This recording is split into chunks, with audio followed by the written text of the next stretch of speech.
Chapter 4. Another endless night. A lone tent stood at the far end of the camp.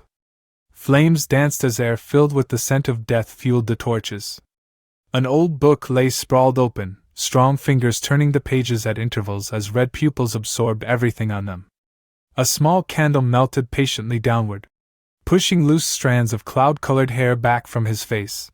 The young man rubbed his chiseled jaw as he tried to decipher meaning in the words. The chapter spoke of necromancy, dark energy, and its connection to the veil. Before you can understand necromancy and the dark powers that come from mastering its secrets, you must know the origins of this powerful magic. To wield the darkness as power, you must first create a connection to the veil. The more potent the link, the more energy you can draw and manipulate. Making this connection requires an understanding of what it is. The veil is the opposite of the place where we reside. Everything in our realm exists also within this realm of shadows, and the veil's energy feeds on negativity, on the dark emotions we are taught to keep in and control. Most necromancers rely on one of the 7 sins as a catalyst for their powers. Sir, can we come in? Walker slipped the book's tassel into the crease to mark his place. Closing the book, he stood up from his desk. Come in, he said in an annoyed tone. A messenger entered the tent and displayed a missive to the young noble. Walker reached for the paper and thanked the man, who vanished again into the dark night.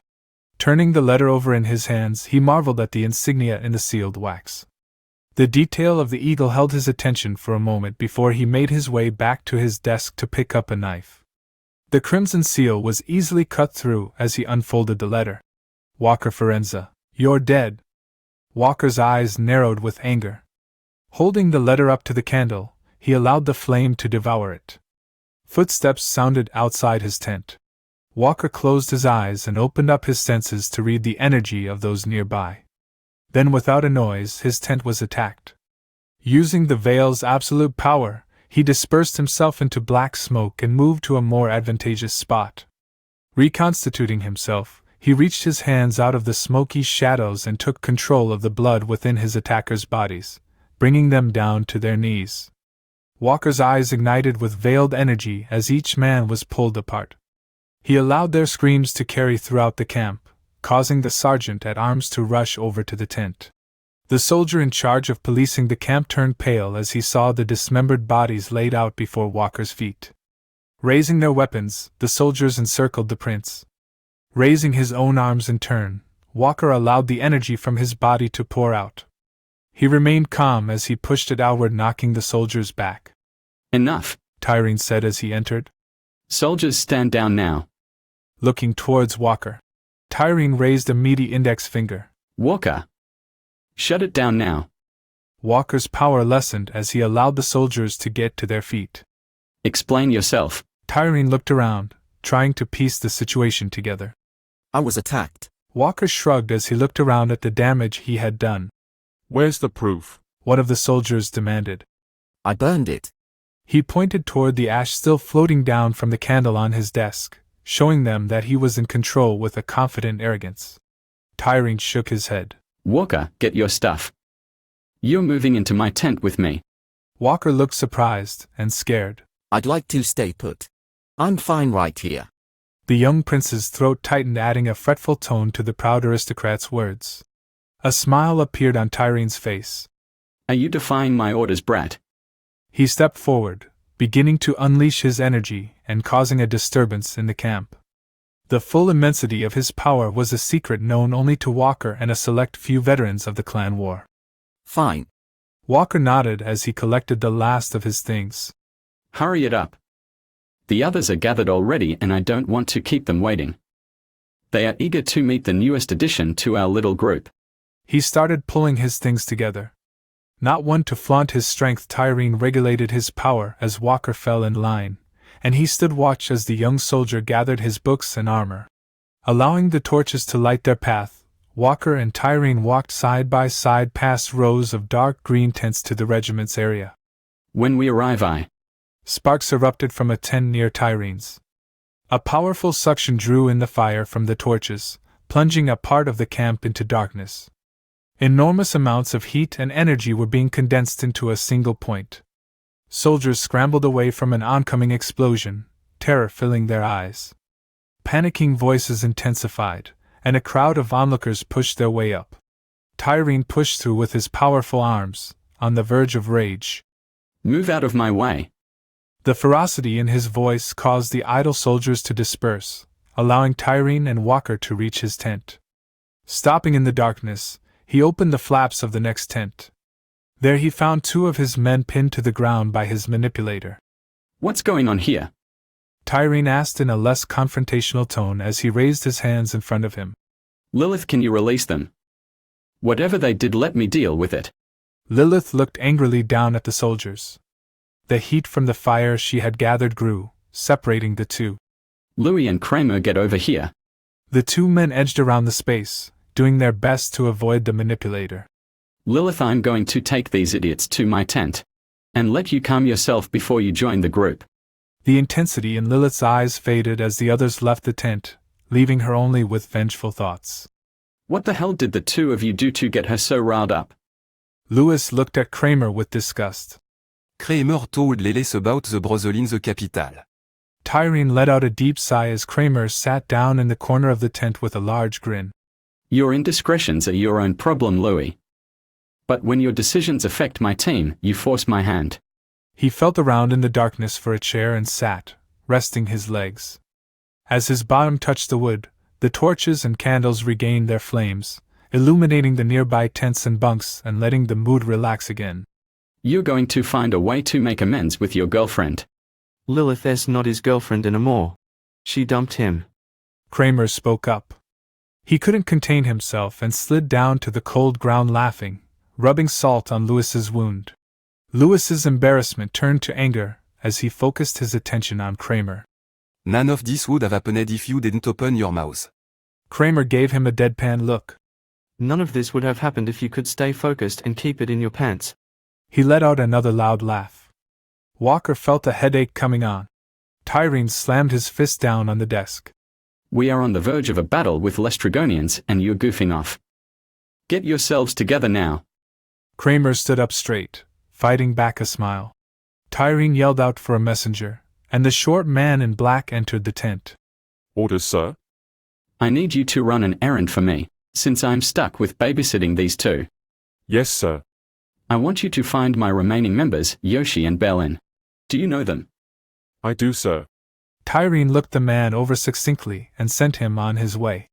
You 3 sit here and don't cause any more trouble. Walker, don't kill anyone. Kramer, stop instigating. Louis, keep your dick in your pants. I am going to go talk to Lilith and sort this out. He left his tent irritated, took a deep breath, and stepped to the right. As the only female manipulator in the camp, Lilith was allowed to bunk by herself. Lilith, may I enter? A breath of time passed. Yes, sir, you can enter. Tyreen pushed through the flaps at once, catching Lilith in the midst of pulling her coat on and covering the scars of magic on her back. She turned around to face him, nonchalantly tying her sash and closing the fur around her. You're doing better. Tyreen took a seat. Following the gesture, Lilith sat down in front of her commander with apologetic eyes. I am sorry for the display earlier. I allowed my emotions to get the better of me. I will not let it happen again. Tyreen raised his hand in a gesture of acceptance. It's okay. I understand where the problem is. The fault is with me. I should never have permitted your relationship with Louis. Please accept my forgiveness in this matter. He bowed his head. Sir, we're adults. What we do in our off time is our own business. But allowing it to spill over and cause disruptions in our work is unforgivable.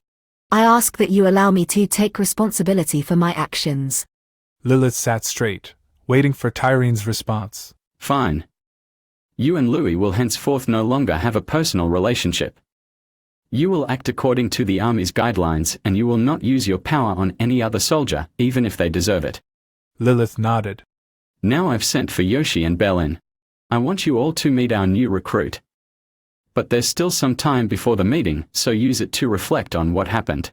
Tyreen stood up and placed a monstrous hand on Lilith's shoulder. You and Walker are crucial to our victory. I need you to get your mind straight. He turned his back to her and left the tent. The air rang with the sounds of singing blades along the edges of the camp. The firelight cast flickering painting of two figures. One, giant, raised a mace above its head with a sharp movement and brought the blunt weapon down with crushing speed. The recipient of the blow was a smaller shadow holding two blades. Dodging the downward swing, the second figure shifted around with each flicker of the light, its movements quickly putting it in position to strike the colossal shadow from behind. A messenger arriving from the central camp announced his presence loudly to the shadows. Sergeants Berlin and Yoshi, sir. Commander Tyreen has issued a summons. The two shadows paused, and a large mace drove into the ground headfirst in front of him. A monstrous man stepped around the fire, a fresh cut running down his face. His kind eyes greeted the messenger with only a hint of annoyance. Sorry for interrupting your sparring, sir, the messenger said apprehensively. Berlin looked down at the man. Don't sir me, Scout, I am neither a lord nor an officer. The loud ringing of chains sounded from the shadows behind the large man. Sorry about Berlin. He's humble, you know. Do we have time to clean up some before we answer? The messenger looked around the enormous man and met sharp, piercing eyes. I wasn't told whether the summons was urgent, but the commander has already gathered the other leaders of the band. Berlin looked over to his comrade. Yoshi, we shouldn't dawdle. I am not interested in being punished and forced to walk with Kramer. Yoshi's face turned pale. You're right. Let's avoid that particular man yet. Walking together, the two left the edge of the camp looking for a portable shower or water station. His task completed, the messenger found his way back to Tyreen's tent to report. As he roamed the paths of the camp, he found the men to be in good spirits. Laughter erupted from bunks where soldiers huddled together, watching each other's backs as cards slammed against tables. Blacksmiths casted molten iron bullets for rifles. Mechanical workers moved through the camp in silence, transporting large boxes of ammunition. After some time, the messenger reached his commanding officer's tent. Entering through the flaps, he found the tension continuing to build among the waiting officers of the Band of the Wolf. The putrid air made him sick to his stomach. Changing the bandage on his hand, Rayleigh found that his wound had healed completely. After flexing it experimentally, he set about equipping his armor, methodically checking for any worn parts. Feed me. I am hungry. Feed me. Rayleigh rose to his feet at the cry and left his tent, bread in hand, scouring the area for the source of the pitched voice. At a sharp peck on his shin, he looked down to find a raven, his blood covering its beak. Why would you attack me, little friend? Rayleigh asked, not expecting a response. The bird caught him by surprise. I am hungry. Feed me. Jumping back, Rayleigh dropped the bread, and the ravenous creature tore into it, spattering it with blood as it devoured the crust in one sitting. The raven's eyes glowed red, then turned golden. Flapping its wings, it propelled itself aloft and into the tent. It landed on Rayleigh's cot, puffed out its chest, closed its eyes, and fell into a deep slumber. The cold winds picked up once more, sending the temperature in the camp dropping. Rayleigh's new friend remained in repose as the flaps of the tent continued to open and close. Tyreen and 6 others appeared at the entrance. You ready, rookie? Rayleigh emerged with his lower gear on. His olive-skinned chest, still bare, displayed a vast discolored scar reached from his shoulder covering his arm. He was carrying his blood-stained silver chest piece, a dragon-like figure carved into it. A long blade engraved with ancient runes and topped by a curved handle hung from his back. Moving quickly, he pulled a ragged shirt he found over his head, providing cover for his torso. His semblance is of an experienced fighter, another of the soldiers remarked. Tyreen gave Rayleigh a once-over. Then his square jaw began to move. Facing forward, Tyreen explained in a stern voice where the recruits were being assigned and what would be their duties in the upcoming battle. Rayleigh stood tall, taking in deep breaths, allowing the putrid battlefield air to reach his lungs. The augmented eyes he'd received during experimentation stared across the battlefield, taking in the landscape. Most of the soldiers of Clan Forenza had similar abilities. By default, they all had eyesight like a hawk, able to see far and wide in detail, and they learned to see the world with a bird's gaze. By bouncing their energy off buildings and large objects, They could even use something like a bat's sonar to navigate. All demons had heightened senses that let them pick up subtleties in the air around them. Rayleigh knew he was different at the core. He felt it. A potent, hungry rage sat deep within his consciousness, uncontrollable and maddening. Most of the people around him, including Tyrene, were born demons. Nasty name, he thought. But it's who we are now. I'm an experiment that outlasted the others. My brothers in arms, my comrades, are long gone. Tyrene gave another stark order. Introduce yourselves. A man even more enormous than Tyrene stepped up first. I am Berlin George. Rayleigh sensed a hint of evergreen permeating from the behemoth. As a rule I fight with a two-handed axe, but since we're acting as wedge breakers this time I won't. I'll be using this.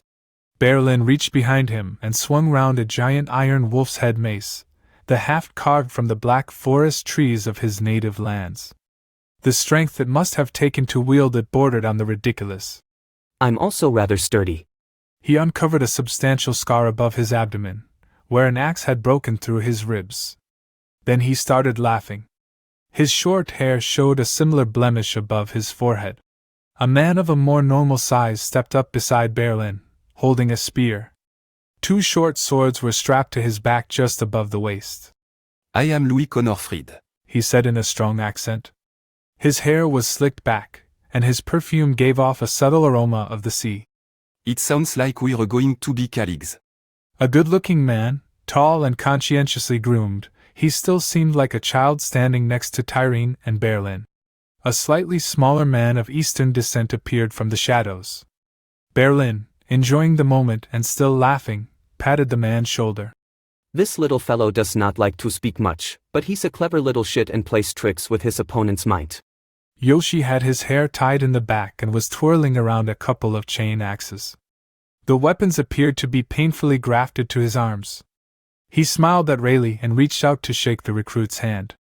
At his touch, Rayleigh lost his equilibrium and fell to one knee. This is what I do, Yoshi said with a mischievous grin. Your face suggests you want an explanation. As he looked down at Rayleigh. I'm fine with that. You know that inside all of us are teeny replicating machines. Each host possesses a frequency. I can disrupt that frequency, causing a sort of vertigo in anyone around me. My targets. He cut off as Rayleigh regained his balance. How did you do that? No one is ever being able to regain their balance once I have them under my control. Rayleigh looked fixedly at Yoshi before he answered. I don't like being overwhelmed. It pisses me off.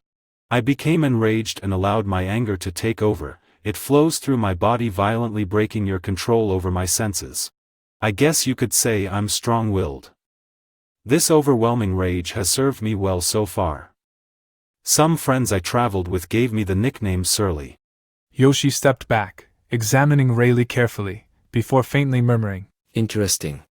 Yoshi spoke up. I like this one Tyrann, he could be helpful. He might even survive the day. You shouldn't pick on the rookie, Yoshi. A sweet, soft voice whispered through the air. Tyrene glanced to his left. When did you arrive, Lilith? Lilith's beauty distracted most people from how dangerous she was. Her natural charm was just another weapon that she wielded with ruthless precision. This one is our manipulator. She will be in charge of slowing and corralling our enemies. Rayleigh still wasn't used to his new environment. His mind was clouded, and a feeling of dizziness hit him unexpectedly. Waking up to a constantly changing world was beginning to take its toll. Steadying himself, he stared a hole in the enormous commander's face, puzzled at the title he'd given Lilith. What's a manipulator? He turned to Lilith for answers. She gazed back. Focusing on Rayleigh's brown eyes, Lilith fell into a trance. Arcanum entered her body, causing her immense pain. As the young sorceress regained her senses, she found herself in a dream state. Looking forward through time and space, she saw a warrior's outline. His body was covered in scars, and fire circled and danced around him, clashing with the dark energy of the veil. Focusing on the figure, she found herself overwhelmed by his presence. A being controlling 3 powerful primal energies stood before her. Turning his head to the side, he held out a spear. Its tip, the color of oxidized blood, caught her eye as veil energy burst from it. A crown of gray fire erupted from his forehead into 3 streams. The being looked toward her, blankly, almost as if he was able to pierce the dream state. She did her best to analyze the man's body. His skin seemed to be covered in scales exuding smoke. A reflective shine erupted from him, and the fire began to swirl and push outward from his feet. Recognizing the face as the young soldier she just met, Lilith grew confused and unable to process the vision. Shaking her head, she woke herself from the trance. Lilith continued to look at Rayleigh, making the man nervous. As she regained her composure, she did her best to explain the creation of energies and magic roles. In the old stories we were called wizards, witches, sorcerers or sorceresses. Today, anyone who can gather and tame the elements is called a manipulator. Wow. Rayleigh muttered. It sounds like things from the old myths I learned as a child have become a part of reality. Lilith was a beautiful woman by all standards.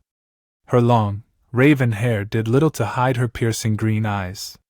She laughed softly and smiled at Rayleigh. If you show a talent for the arts, I can show you a thing or two. If you're truly gifted, I can introduce you to my teacher. As she stepped back, her head down, she whispered her thoughts to herself. Maybe, just maybe, this man has the potential to help me take my freedom back from my clan. I need to speak to the 3 witches so they can help me decipher this vision. Tyreen let his impatience get the best of him. We don't have time for this, he bellowed. Lilith replied with a glare that could drill a hole through a mountain before letting out a sharp, unfiltered response. Now Lilith, the captain doesn't want the new guy here to be distracted during the fight. There's no need to worry about the future until we survive the present. A man Rayleigh's own height with cropped hair and a deep smile had spoken. His dark brown eyes seemed friendly enough, but Rayleigh couldn't stop staring at the man. The look in those eyes made him uneasy. The man reached out to put a finger across Lilith's lips, stopping what promised to be an entertaining verbal lashing. His long arms and sinuous movements put Rayleigh's instincts on high alert. The way he spoke, it was as if he was trying to provoke a response. I am Kramer Freud, and like our beautiful butterfly here, I am a manipulator. But the most important thing to remember is that I keep our group alive. More like gamble away hormony and supplies you fucking alcoholic. Lewis barked out. Want some advice, newbie? Keep your pay close to you when Kramer is around, or you'll find your pocket a bit lighter. He's a greedy, sticky-fingered lying son of a bitch. Oh, that hurts, Louis. Kramer said with a frown. Aren't we tight, like a little family? Don't families share? He gave a crooked smile. I could share one of my blades with your kidney's asshole.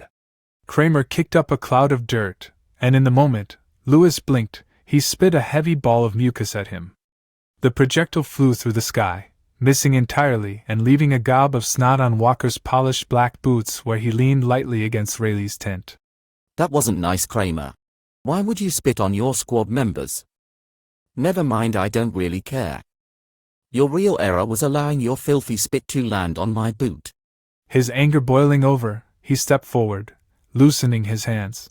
What you did is punishable by death. Walker balled his right hand into a fist. A chill ran through Kramer's body. We were only joking around, Walker. You don't have to be so serious all the time. Behind the irritation, Walker's red eyes hid a more corrosive and sinister power. Even Kramer stood back when he dealt with people who disappointed him, or made him mad. Walker's temper and lack of patience caused a lot of friction among the army's leadership. They also caused a lot of fear throughout the prominent Forenza family. Louis, you shouldn't egg Kramer on. You know how emotional and irrational he gets. Walker reached behind him.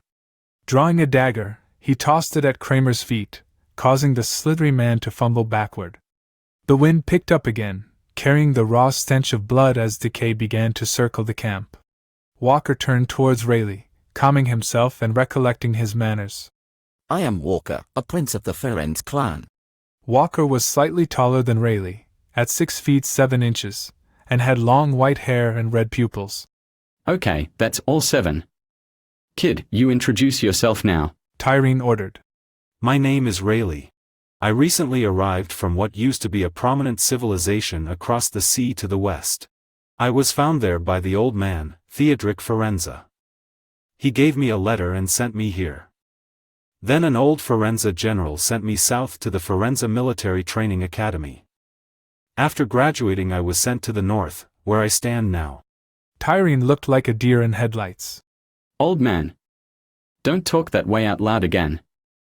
You're among infantry now, but it would be bad for all of us if a noble were to hear you speak this way about royalty. You might not be used to titles out in the boonies where you come from, but around here the higher-ups like them, and they won't stand for any apparent disrespect. Do you hear me? Boy, answer me when I goddamn speak to you.